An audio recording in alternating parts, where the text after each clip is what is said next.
stock of the day, TechnologyOne. Rudi's brought in his pom-poms because he is the cheerleader for TechnologyOne. I think from ever since I've known him. They reported their half year today. Net profit after tax of just over 43 million, up 24% from the year before. Revenue came in at 210 million, up 22%. Company will pay an interim dividend of 4.62 cents a share. That's up 10%. Chief Executive Edward Chung says it's on track to surpass 500 million in recurring revenue by financial year 26 and to continue to build platforms to double in size every 5 years. Rudi, are you happy? Maybe we can establish here that I did not have any influence in stock of the day. No, I saw it come up on my feed and I knew we were on and I thought, yep, Rudi is on. Yeah.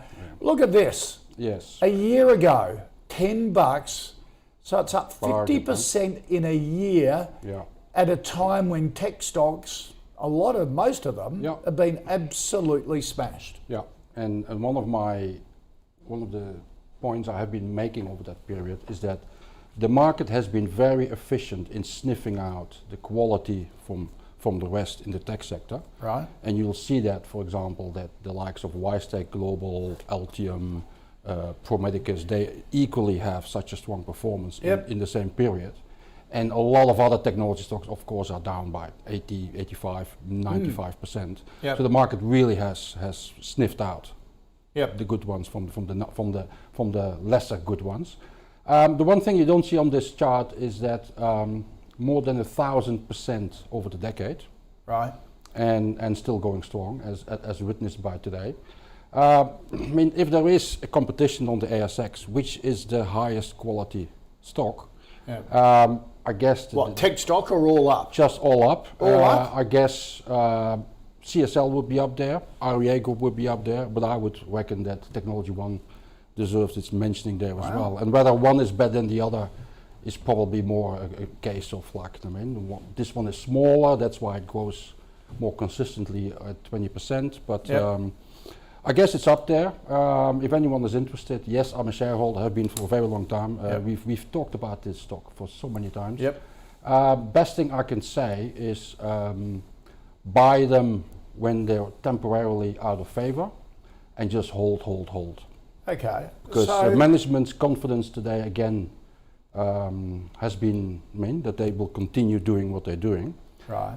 Not that long ago, I saw some prominent value investors declaring at around $12 that you couldn't possibly own this stock. Yeah. You can tell now it's cruising towards $16. Yeah. Eat your heart out, the value investors. But for me, it's a very strong hold here. A strong hold. Very strong. So you wouldn't be buying it here. You'd add on pullbacks. One extra observation to add here is that if history repeats, then the share price weakness will kick in over the next few weeks. Right. It usually runs up in the result. Right. Result is usually very strong. Everyone gets excited, and then the ones who want to take temporary profits or whatever, they've seen enough and they depart the ship. So it's almost $16 now. Yeah. Well, what's a fair? What do you reckon? A fair is basically what the market is prepared to give you. So on any sign of weakness, if it only falls $1 or so, I say start nibbling. Yep. If it falls $2, maybe you start buying. Yep. Okay. Henry, you as big a fan on TechnologyOne as Rudi? I've got to say, I thought I was going to have to go for a coffee during Rudi's spiel, but he's actually held it up to a very small and very brief summary of TechnologyOne. I'm quite surprised. And kudos to Rudi, because he has called this one extraordinarily well the whole way through. And as he rightly says, those value investors that were knocking it at $12 should be eating a large slice today of humble pie. The results were good and they continue to be good. This is a fantastic chart. This goes bottom left to top right. What more can you ask for in a stock like this? They're clearly transitioning very nicely to that SaaS model.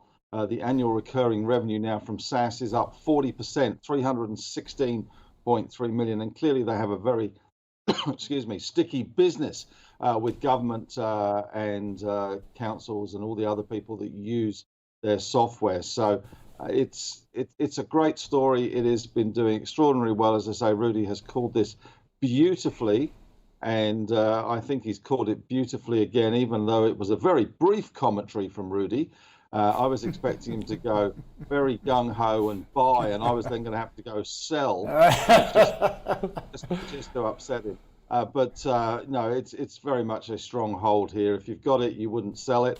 If you haven't got it, you just need an opportunity to try and get set, or as Rudi rightly says, nibble away. So maybe if it drops back towards sort of 15, 14, 50, 15 bucks, that is your chance to start to accumulate this one. But it's quality. It's heading in the right direction. I think the only thing I would say is that there was some speculation in the market that the total annual recurring revenue of the target, which was 500 million bucks a year, they're talking FY26. There was some speculation that maybe the way they're going, the strength they've seen in their business model, would enable them to bring that forward a years, but they haven't done. So maybe they're just being a little bit conservative. The stock's up a little bit today. Good results. It's certainly a strong hold. It's an accumulate on any weakness. So by the sound, when you look at these tech stocks, and Rudi pointed a few out earlier in that, so the wise techs of the group, the Altium, ProMedicus, you throw Xero in there, cut costs, make profits. If you make a profit and you're a tech stock, you're in everyone's favour, basically. Yeah, if you can add in that you've got some exposure to AI, you're doing really well. Interestingly though, a lot of these tech stocks that do say they're going to cut costs still aren't going to make a profit. I mean, Xero has had a magnificent rally, but still yet to make a profit, even though it's talking about cutting costs, of course, and not pursuing growth at any cost. And this is certainly something that's resonated in the US with all the big tech companies, from that sort of growth profile and growth at any cost that we've seen in the past. That has been subsumed by a focus on costs, getting rid of the ping pong tables, the chefs, the yoga classes at lunchtime maybe, and getting back on track. Well, surprisingly, that's not a bad thing to try and achieve. Exactly right. All right, let's